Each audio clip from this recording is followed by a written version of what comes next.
ಮಧುಗಿರಿ ನಗರದ ಕನ್ನಡ ಭವನದಲ್ಲಿ ಮಧುಗಿರಿ ಪೊಲೀಸ್ ಇಲಾಖೆಯಿಂದ ನಶೆಮುಕ್ತ ಕರ್ನಾಟಕ ಅಭಿಯಾನ ಹಾಗೂ ಅಪರಾಧ ತಡೆ ಮಾಸಾಚರಣೆ ಕಾರ್ಯಕ್ರಮ ಉದ್ಘಾಟಿಸಿ ಮಾತನಾಡಿದ ಡಿವೈಎಸ್ಪಿ ಮಂಜುನಾಥ್ ಅವರು, ದೇಶದಲ್ಲಿ ಎಲ್ಲರಿಗಿಂತ ಮೊದಲೇ ವಿವಿಧ ಮಾಹಿತಿಗಳು ಪೊಲೀಸರಿಗೆ ಲಭ್ಯವಾಗುತ್ತವೆ. ಮಾದಕ ವ್ಯಸನಗಳು ವಿದ್ಯಾರ್ಥಿಗಳ ಬದುಕಿಗೆ ಕೊಳ್ಳಿ ಇಡಲಿದ್ದು ಅಪರಾಧವನ್ನು ಮಾಡಲು ಪ್ರೇರೇಪಿಸುತ್ತವೆ. ಮೊಬೈಲ್ ಕೂಡ ಬೇರೆ ವಿಚಾರಗಳನ್ನು ನಿಮ್ಮ ಮನಸ್ಸಿಗೆ ಘಾಸಿ ಉಂಟು ಮಾಡಲಿದ್ದು ಕಲಿಯುವ ವಿಚಾರವನ್ನು ಮರೆಸುತ್ತದೆ. ಒಳ್ಳೆಯ ವಿಚಾರಗಳಿಗೆ ಹಾಗೂ ಕಲಿಕೆಗೆ ಪೂರಕ ವಾತಾವರಣ ನಿರ್ಮಾಣವಾಗುವಂತೆ ಮಾತ್ರ ಮೊಬೈಲ್ ಬಳಕೆಯಾಗಲಿ. ಮಾದಕ ವ್ಯಸನಗಳಾದ ಡ್ರಗ್ಸ್, ಗಾಂಜಾ ಬೆಳೆಯುವುದು, ಸೇವನೆ ಹಾಗೂ ಮಾರಾಟ ಅಕ್ರಮವಾಗಿದೆ. ಇಂತಹ ಯಾವುದೇ ಪ್ರಕರಣದಲ್ಲಿ ನೀವು ಸಿಲುಕಿದರೆ ಭವಿಷ್ಯ ಕತ್ತಲಾಗುತ್ತದೆ ಎಂದರು. ಸಿಪಿಐ ಹನುಮಂತರಾಯಪ್ಪ ಮಾತನಾಡಿ, 18 ವರ್ಷ ವಯಸ್ಸಿನ ಮಕ್ಕಳಿಗೆ ಲೈಂಗಿಕ ಕಿರುಕುಳ, ಮದುವೆ, ದೌರ್ಜನ್ಯ ನಡೆಸಿದರೆ ಪೋಸ್ಕೋ ಕಾಯ್ದೆಯಡಿ ಬಂಧಿಸಲಾಗುವುದು. ವಿದ್ಯಾರ್ಥಿಗಳು ವಿದ್ಯಾಭ್ಯಾಸದ ಕಡೆ ಮಾತ್ರ ಗಮನ ಹರಿಸಬೇಕು. ನಿಮ್ಮ ಸುತ್ತಲೂ ಯಾವುದೇ ಅಪರಾಧ ಚಟುವಟಿಕೆ ನಡೆದರೆ 112 ನಂಬರ್ಗೆ ಕರೆ ಮಾಡಿ ಮಾಹಿತಿ ನೀಡಿ ಜವಾಬ್ದಾರಿಯುತ ನಾಗರಿಕರಾಗಬೇಕು ಎಂದರು. ಈ ಸಂದರ್ಭದಲ್ಲಿ ಪಿಎಸ್ಐ ಎಂಎಸ್ ಚಂದ್ರಶೇಖರ್, ಸರ್ಕಾರಿ ನೌಕರರ ಸಂಘದ ಅಧ್ಯಕ್ಷ ರಂಗಪ್ಪ, ಉಪನ್ಯಾಸಕ ಗೋವಿಂದರಾಯ, ಮಂಜುನಾಥ್ ಹಾಗೂ ಮಲ್ಲಿಕಾರ್ಜುನನ್ ಸೇರಿದಂತೆ ವಿದ್ಯಾರ್ಥಿಗಳು ಉಪಸ್ಥಿತರಿದ್ದರು. ಎಲ್ಲ ಫ್ರೀ ಇದ್ದೀರಾ? ಸೀರಿಯಸ್ ಇದ್ದೀರಾ? ಯಾರು ಏನು ಗಾಬರಿ ಪಡುವಂಥದ್ದಿಲ್ಲ. ತಾವ್ಯಾರು ಕೂಡ ಡ್ರಗ್ ಅಡಿಕ್ಟ್ಸು ಅಥವಾ ತಾವ್ಯಾರು ಅಪರಾಧ ಮಾಡ್ತಾ ಇದ್ದೀರಿ, ಯಾವುದೋ ಒಂದು ನಮ್ಮ ಹಿನ್ನೆಲೆಯಲ್ಲಿ ತಮ್ಮನ್ನೆಲ್ಲ ಇಲ್ಲಿಗೆ ಕರೆದಿಲ್ಲ ಅಥವಾ ತಮ್ಮನ್ನ ಇಲ್ಲಿ ಕುಂದಿರಿಸಿ ನಾವು ಯಾವುದು ಕೂಡ ಇನ್ಫಾರ್ಮೇಷನ್ ತಮಗೆ ತಿಳಿಸಿಲ್ಲ. ಆ ವಿಚಾರ ಅಲ್ಲ. ನಾನು ಮಧುಗಿರಿಯಲ್ಲಿ 1 ವರ್ಷದಿಂದ ಸೇವೆ ಸಲ್ಲಿಸ್ತಾ ಇದ್ದೀನಿ. ನಮ್ದು ಯಾವುದೇ ಕಾಲೇಜಲ್ಲಿ ಅಥವಾ ಯಾವುದೇ ಇದರಲ್ಲಿ ಕೂಡ ಆ ಥರದ ಆ್ಯಕ್ಟಿವಿಟಿ ಕಂಡು ಬಂದಿಲ್ಲ. ಹಾಗಾಗಿ ತಮ್ಮ ಮೇಲೆ ನಮಗೆ ಪೊಲೀಸ್ ಇಲಾಖೆಯಲ್ಲಿ ಯಾವುದೇ ಥರದ ಅನುಮಾನ ಇಲ್ಲ. ಇದೇ ರೀತಿ ಒಳ್ಳೆ ಬಿಹೇವಿಯರ್ ಕಂಟಿನ್ಯೂ ಆಗಬೇಕಂತೇಳಿ ನಾವು ತಮ್ಮಲ್ಲಿ ಕೇಳ್ಕೊತೀವಿ. ಇವತ್ತು ಮುಖ್ಯವಾಗಿ ನಾವಿವತ್ತು ಏನು ಸೇರಿದ್ದೀವಿ ಅಂದರೆ 2 ವಿಚಾರ. ಒಂದು, ನಾವು ನಶಾಮುಕ್ತ ಭಾರತ ಅಂತೇಳಿ ಒಂದು ಅಭಿಯಾನನ ಪೊಲೀಸ್ ಇಲಾಖೆಯಿಂದ ಸ್ಟಾರ್ಟ್ ಮಾಡಿದ್ದೀವಿ. 2, ಈ ಡಿಸೆಂಬರ್ ತಿಂಗಳು ನಾವು ಅಪರಾಧ ತಡೆ ಮಾಸಾಚರಣೆ ಅಂತ ಮಾಡ್ತೀವಿ. ಅಂದರೆ ಕಂಟಿನ್ಯೂಸ್ ಆಗಿ ಈ ತಿಂಗಳು ಫುಲ್ ನಾವು ಎಲ್ಲರಿಗೂ, ಸಮಾಜದಲ್ಲಿರ್ತಕ್ಕಂಥ ಎಲ್ಲ ವರ್ಗದವರಿಗೂ ಕೂಡ ಸಮಾಜದಲ್ಲಿ ಏನೇನು ಅಪರಾಧಗಳು ನಡೆಯುತ್ತೆ, ಯಾವುದೇ ಥರ ಆಗ್ತವೆ, ಏನೇನು ಮುನ್ನೆಚ್ಚರಿಕೆ ವಹಿಸಬೇಕು, ಈ ಥರದ ಬಗ್ಗೆ ನಾವು ಮಾತಾಡಲಿಕ್ಕೆ ಎಲ್ಲರಿಗೂ ಅರಿವು ಮೂಡಿಸ್ಲಿಕ್ಕೆ ಅಂತೇಳಿ ಪ್ರಯತ್ನ ಪಡ್ತೀವಿ ಈ ತಿಂಗಳು ಫುಲ್ಲು. ಆ ವಿಚಾರವಾಗಿ ನಾವು ನಿಮಗೆಲ್ಲರೂ ಕರೆದಿದ್ದೀವಿ. ನಾವೀಗ ಮುಂಚೆ ಜೂನ್ 26 ಕೂಡ ನಾವು ಒಂದು ಪ್ರೋಗ್ರಾಮ್ ಮಾಡಿದ್ವಿ ಮಧುಗಿರಿಲಿ. ಜೂನ್ 26 ಯಾರಿಗ ನೆನಪಿದೆಯಾ? ಜೂನ್ 26 ಏನು ಅಂತ ಗೊತ್ತಿದೆನಾ? ಏನು ಜೂನ್ 26 ಅಂದರೆ? ಫ್ರೀಯಾಗಿ ಮಾತಾಡ್ಬೋದು. ಇಲ್ಲಿ ನೋಡಿ, ನಾವ್ಯಾರು ಕೂಡ ಅಪರಾಧಿಗಳಲ್ಲ. ಜೂನ್ 26, ಜನವರಿ 26 ಕೇಳ್ತಾನೆ. ಜನವರಿಯಿಂದ ನೀವು ಅಲರ್ಟ್ ಇರಬೇಕು. ನಾಳೆ ನೀವು ಇದೇ ಥರ ಈಗ ತಾವೆಲ್ಲ ಇನ್ನೊಂದು ಸ್ವಲ್ಪ ದಿನದಲ್ಲಿ ಎಲಿಜಿಬಲ್ ಆಗಿ ಇದೇ ಥರ ಪೊಸಿಷನ್ ಕುತ್ಕೊಂತೀರಿ. ಕರೆಕ್ಟಾ? ನಮಗೆ ಆ ಕಾನ್ಫಿಡೆನ್ಸ್ ಇರಬೇಕು. ನಾವು ನಮ್ಮ ಸಮಾನಕಾಲಿಕರಾಗಿ ನಿಮ್ಮನ್ನು ನೋಡ್ಲಿಕ್ಕೆ ಇಷ್ಟಪಡ್ತೀವಿ. ತಾವ್ಯಾರು ಕೂಡ ಇನ್ನು 1ನೇ ಕ್ಲಾಸು 5ನೇ ಕ್ಲಾಸು ಚಿಕ್ಕ ಹುಡುಗರಲ್ಲ.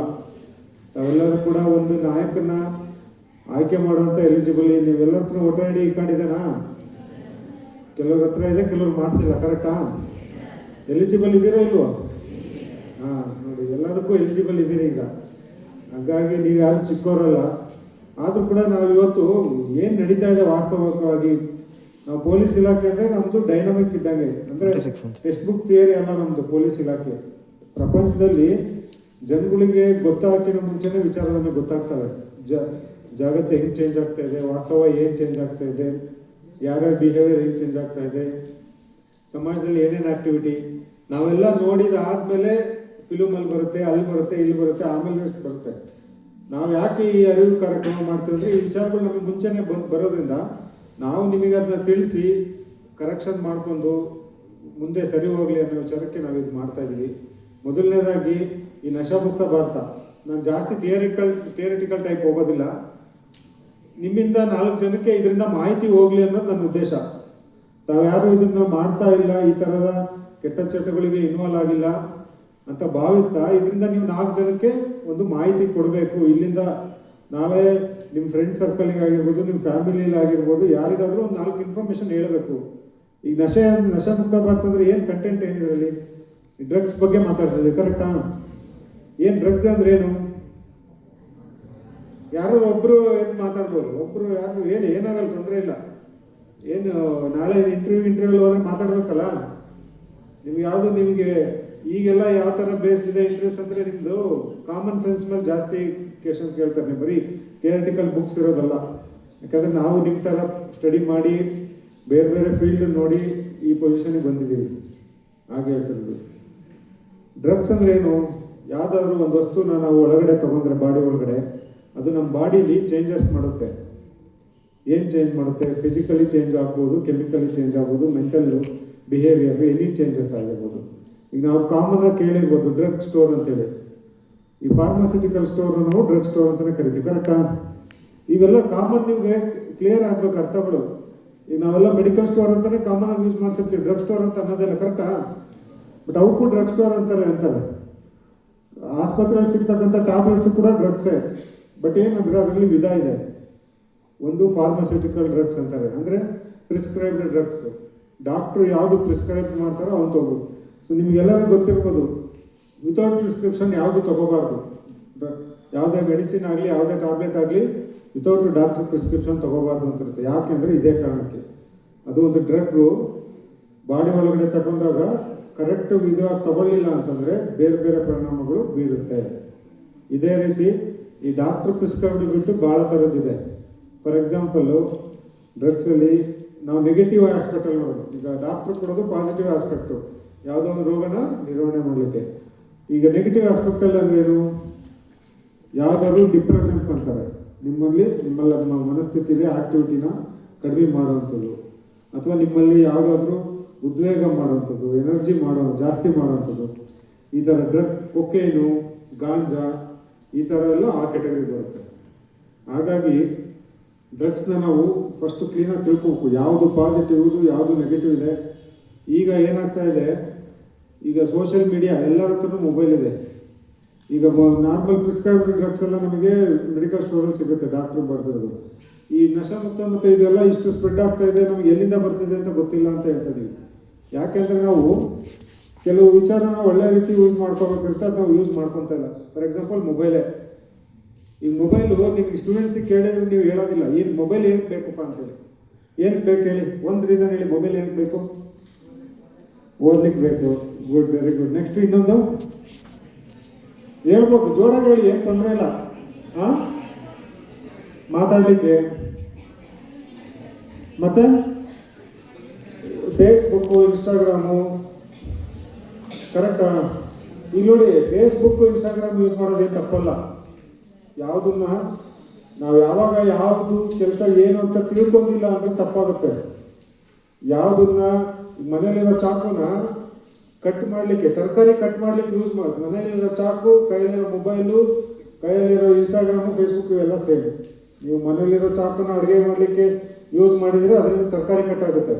ಅದನ್ನೇ ಇನ್ನೊಬ್ಬನಿಗೆ ಹಾಕಿದರೆ ಅವನು ಸತ್ತೋಗ್ತಾನೆ. ಇಷ್ಟ ಡಿಫ್ರೆನ್ಸ್ ಇರೋದು. ಈ ಫೇಸ್ಬುಕ್ಕು, ಇನ್ಸ್ಟಾಗ್ರಾಮು, ಆನ್ಲೈನ್ ಆಕ್ಟಿವಿಟೀಸು, ಇದರಿಂದ ಇದು ಡ್ರಗ್ ಆಕ್ಟಿವಿಟಿ ಜಾಸ್ತಿ ಆಗ್ತಾ ಇದೆ ಇತ್ತೀಚಿನ ದಿನಗಳಲ್ಲಿ. ನಾವು ಮುಂಚೆ ಸ್ವಲ್ಪ ವರ್ಷಗಳಿಂದ ನಾವು ಸೈಬರ್ ಕ್ರೈಮ್ಸ್ ಬಗ್ಗೆ ಜಾಸ್ತಿ ಅವೇರ್ನೆಸ್ ಮಾಡ್ತಾ ಇದ್ವಿ. ಸೈಬರ್ ಕ್ರೈಮ್ಸ್ ಎಲ್ಲ ಯಾರು ಎಜುಕೇಟೆಡ್ ಇರೋದ್ರಿಂದ ಸೈಬರ್ ಕ್ರೈಮ್ಸ್ ಆಗ್ತಾ ಇತ್ತು. ಯಾಕೆಂದರೆ ಒಂದು ಕಾಮನ್ ಥಿಂಗ್ ಇದೆ, ಯಾವ ವಿಚಾರಗಳು ಮನುಷ್ಯನಿಂದ ತಯಾರಿಕೊಟ್ಟಿರ್ತಾವೋ ಅವನ್ನ ಮನುಷ್ಯನೇ ಕೆಡ್ಸೋಕ್ಕೆ ಕೆಪಾಸಿಟಿ ಇರುತ್ತೆ. ಮೊಬೈಲ್ನ ಮನುಷ್ಯನ ತಯಾರು ಮಾಡಿದರೆ ಮೊಬೈಲಿಂದ ಕೆಟ್ಟದಾಗೋದು ಮನುಷ್ಯನೇ ಮಾಡೋಕ್ಕೆ ರೆಡಿ ಇರ್ತಾನೆ. ಹಾಗಾಗಿ ಈ ಇನ್ಸ್ಟಾಗ್ರಾಮ್, ಫೇಸ್ಬುಕ್ ಮೂಲಕ ಎಲ್ಲ ಈ ಡ್ರಗ್ ಅನ್ನೋದು ಟ್ರಾಫಿಕಿಂಗ್ ಆಗ್ತಾ ಇದೆ. ಅಂದರೆ ಡ್ರಗ್ ಸಪ್ಲೈ ಆಗ್ತಾ ಇದೆ. ನಾವು ಒಳ್ಳೇದಕ್ಕೆ ಯೂಸ್ ಮಾಡ್ಕೋಬೇಕು. ಏನಕ್ಕೆ ಯೂಸ್ ಮಾಡ್ತೀವಿ? ಫೇಸ್ಬುಕ್, ಇನ್ಸ್ಟಾಗ್ರಾಮು ಒಬ್ಬರ ಹತ್ರ ಫ್ರೆಂಡ್ಶಿಪ್ ಮಾಡ್ಕೊಳ್ಳಿಕ್ಕೆ ಅಲ್ವಾ?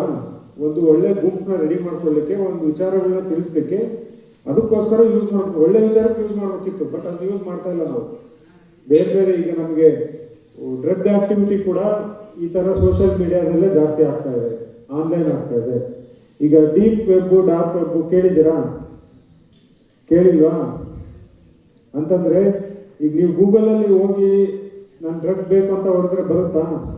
ಬರಲ್ಲ. ಅದೇ ಡಾರ್ಕ್ ವೆಬ್ ಅಂತ ಇರುತ್ತೆ. ಡಾರ್ಕ್ ವೆಬ್ ಅಂದರೆ ನಾರ್ಮಲ್ ಬ್ರೌಸಿಂಗ್ ಸೆಟ್ಟಿಂಗ್ಸಲ್ಲಿ ಬರೋಲ್ಲ.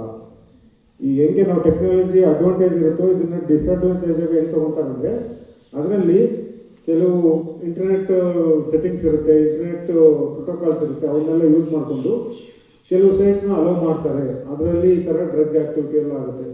ಈಗ ನೋಡಪ್ಪ ಏನಾಯ್ತು ರೀ, ಏನಾಯ್ತು? ಇಂಪಾರ್ಟೆಂಟ್ ಇದೆ. ನೀವು ಇವೆಲ್ಲ ಗೊತ್ತಿರ್ಬೇಕನ್ನೋ ಕಾರಣಕ್ಕೆ ಹೇಳ್ತಿದ್ದೀವಿ. ಒಳಗಡೆ ಏನು ನಡೀತಿದೆ ಕಾಮನ್ ಮ್ಯಾನಿಗೆ ಇವೆಲ್ಲ ಗೊತ್ತಿಲ್ಲ. ನೀವು ಸ್ಟೂಡೆಂಟ್ಸ್ ಇದ್ದೀರಿ, ನಾಳೆ ರೆಸ್ಪಾನ್ಸಿಬಲ್ ಒಂದು ಒಳ್ಳೆ ಪ್ರೊಫೆಷನ್ಗೆ ಹೋಗೋದಿದೆ. ಆ ಮಾಹಿತಿ ವಿಚಾರ ಹೇಳ್ತಾ ಇದ್ದೀನಿ. ಡೀಪ್ ವೆಬ್, ಡಾರ್ಕ್ ವೆಬ್, ಈ ಥರ ಎಲ್ಲ ಕಾನ್ಸೆಪ್ಟ್ಸ್ ಇದೆ. ಇವೆಲ್ಲವೂ ಕೂಡ ಈಗ ಹೋಗ್ತಾ ಹೋಗ್ತಾ ಹೋಗ್ತಾ ಇನ್ನು ಬೆಳಕಿಗೆ ಬರುತ್ತೆ ನಿಮಗೆ. ಸೊ ಇದರಿಂದ ಸ್ವಲ್ಪ ದೂರ ಇರಿ, ಆನ್ಲೈನ್ ಆಕ್ಟಿವಿಟಿಯಿಂದ ದೂರ ಇರಿ. ಈಗೇನು 18 to 20 years ಇದೆ, ತಾವೆಲ್ಲರೂ ಕೇಳ್ತಾ ಇದ್ದೆ, ಎಲ್ಲರೂ 18 to 20 years ಇದೆ.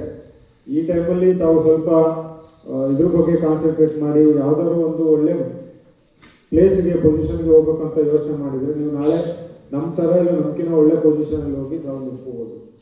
ಆಮೇಲೆ ಈಗ ಡ್ರಗ್ಸ್ ಹೇಳಿದ್ವಿ, ಡ್ರಗ್ಸಿಂದ ಏನು ನಾವು ಯಾಕೆ ಇದನ್ನ ಅವೇರ್ನೆಸ್ ಮಾಡ್ತಾ ಇದ್ದೀವಿ, ಯಾಕೆ ಪೊಲೀಸ್ ಇಲಾಖೆಗೆ ಯಾಕೆ ಜವಾಬ್ದಾರಿ ನಾವು ತಗೊಳ್ತಾ ಇದ್ದೀವಿ ಅಂತಂದರೆ, ನಾವು ಜಸ್ಟ್ ಬರೀ ಬಾಯಲ್ಲಿ ಯಾರೋ ಒಬ್ಬ ಡ್ರಗ್ಸ್ ಮಾಡ್ತಾ ಇದ್ದವನ್ನ ಹಿಡಿದ್ವಿ, ಅಥವಾ ಯಾರೋ ಒಬ್ಬರನ್ನ ಕನ್ಸಂಪ್ಷನ್ ಮಾಡ್ತಿದ್ದವನ್ನ ಹಿಡಿದ್ವಿ, ಕೇಸ್ ಮಾಡಿದ್ವಿ, ಅಷ್ಟಕ್ಕೆ ಅವ್ರನ್ನೆಲ್ಲ ಐಡೆಂಟಿಫೈ ಮಾಡಿ ನಮ್ಗೆ ತಿಳಿಸಿದ್ರೆ ಅವರಿಗೆ ರಿಹ್ಯಾಬಿಲಿಟೇಷನ್ ಸೆಂಟ್ರಿಗೆ ಕಳಿಸಿ ಅವ್ರಿಗೆ ತಿದ್ಕೊಳ್ಳೋದಕ್ಕೆ, ಅದರಿಂದ ನಶೆಯನ್ನ ಡ್ರಗ್ಸ್ ತಗೊಳ್ಳೋದನ್ನ ಕಂಪ್ಲೀಟ್ ನಿಲ್ಲಿಸೋದಕ್ಕೆ ಸಹಾಯ ಆಗ್ತದೆ.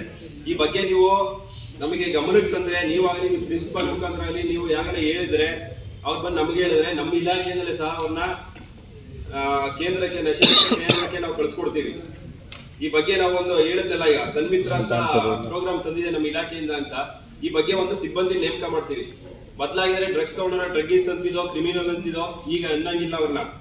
ಈಗ ಅವ್ರಿಗೆ ಒಂದು ಹೆಸರು ಕೊಟ್ಟಿದ್ದಾರೆ, person with substance use issues ಅಂತ. ಅವ್ರನ್ನ ಹೆಸರು ಹಿಡ್ದು ಕ್ರಿಮಿನಲ್ ಅನ್ನಂಗಿಲ್ಲ, ಅಥವಾ ಡ್ರಗ್ಗೀಸ್ ಅನ್ನಂಗಿಲ್ಲ, ಡ್ರಗ್ಸ್ ತಗೊಂಡ್ರವನು ಅಂತ ಅನ್ನಂಗಿಲ್ಲ. ಈ ಪದನ ಯೂಸ್ ಮಾಡ್ಬೇಕು ಅವ್ರಿಗೆ.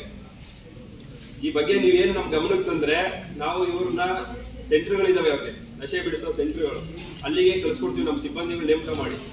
ಇದರಲ್ಲಿ ಅವರ ತಂದೆ ತಾಯಿ ಹೆಸರಾಗಲಿ, ಫ್ರೆಂಡ್ಸ್ ಆಗಲಿ, ಯಾರ ಹೆಸರು ಸಹ ಹೊರಗಡೆ ಬರೋದಿಲ್ಲ. ಅದನ್ನ ನಾವು ಗೌಪ್ಯವಾಗಿ ರಿಜಿಸ್ಟರ್ ಮೇಂಟೈನ್ ಮಾಡ್ತೀವಿ. ಈ ಬಗ್ಗೆ ನಿಮಗೆ ಗಮನಕ್ಕೆ ಬಂದ್ರೆ ಕೂಡಲೇ ನಮ್ಮ ಗಮನಕ್ಕೆ ತರಬೇಕು. ತರಲಿಲ್ಲ ಅಂದ್ರೆ ನೋಡಿ, ಅವನು ಒಬ್ಬ ಡ್ರಗ್ಸ್ ತಗೊಂತಾ ಇದ್ದಾನೆ ಅಂದ್ರೆ ಅವನು ಅವ್ನ ಫ್ರೆಂಡ್ಸ್ ಹೇಳ್ತಾನೆ, ಇದು ಖುಷಿ ಇದೆ ತಗೋ, ಚೆನ್ನಾಗಿದೆ ಅಂತ. ಅವನು ಮೊದಲು ಟೇಸ್ಟ್ ಅಂತ ಒಂದ್ ದಿವಸ ತಗೊಂತಾನೆ, 2 ದಿವಸ ತಗೊಂತಾನೆ, ಹಂಗೆ ಕಂಟಿನ್ಯೂ ಮಾಡ್ತಾನೆ. ಅದಂಗೆ ಚೈನಿಂಗ್ ಬೆಳ್ಕೊಂಡು ಹೋಗ್ತಾ ಇರ್ತದೆ ಒಬ್ಬರಿಂದ ಒಬ್ಬರಿಗೆ. ಅದನ್ನ ತುಂಡು ಮಾಡಬೇಕು ಅಂದ್ರೆ ಸಾಧ್ಯ. ಕಾಲೇಜಲ್ಲಿ ತಗೊಂತಾ ಇರೋದು ಅದು ಮಾಹಿತಿ ಕೊಡೋರು ಯಾರು? ನೀವೇ ಕೊಡ್ಬೇಕಲ್ಲ. ನಿಮ್ ಫ್ರೆಂಡ್ಸ್ ಒಬ್ಬ ಹಾಳಾಗ್ತಿದ್ದಾನೆ ಅಂದ್ರೆ ನೋಡ್ಕೊಂಡು ಸುಮ್ಮನೆ ಇರ್ತೀರಾ? ಹೇಳ್ತೀರಲ್ಲ, ಬಾಯ್ ಬಿಟ್ಟು ಮಾತಾಡ್ಬೇಕು. ಹುಡುಗರು ಸೌಂಡೇ ಇಲ್ಲ, ಏನ್ ಮಾಡ್ತೀರಪ್ಪ?